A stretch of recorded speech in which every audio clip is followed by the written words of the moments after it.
Hi friends, welcome back to our channel Chinki చిన్న.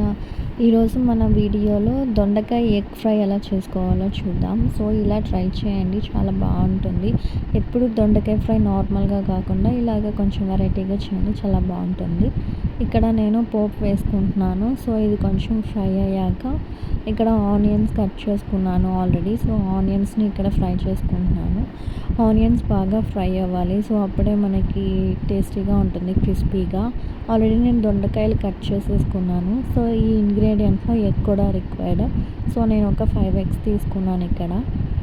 ఇక్కడ దొండకాయని కూడా యాడ్ చేసేసుకున్నాను. సో దొండకాయ ఇట్లాగా ఫ్రై చేసుకోవాలి.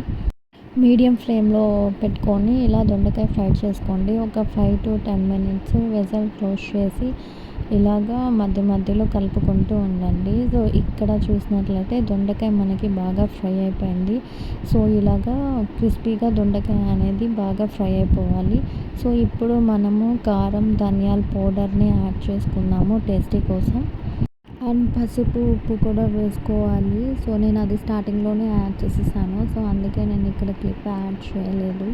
సో ఇవన్నీ బాగా మిక్స్చర్ అయ్యేలాగా బాగా కలుపుకోండి. ఒక 2 to 3 minutes ఇలానే మిక్స్ చేసుకోండి. అండ్ ఈ ఫ్రై అనేది ఎప్పుడు లో ఫ్లేమ్లోనే పెట్టుకొని చూసుకోవాలి. ఇక్కడ చూసినట్లయితే మనకి బాగా మిక్స్చర్ అయిపోయింది. ఇక్కడ నేను ఎగ్ని యాడ్ చేసేస్తున్నాను. సో ఈ దొండకాయ అండ్ ఎగ్ని బాగా మనము మిక్స్ చేసుకోవాలి. ఒక 2 to 3 minutes ఇలా కలుపుకోండి. సో ఇక్కడ ఎగ్ కూడా మనకి బాగా కుక్ అయిపోతుంది.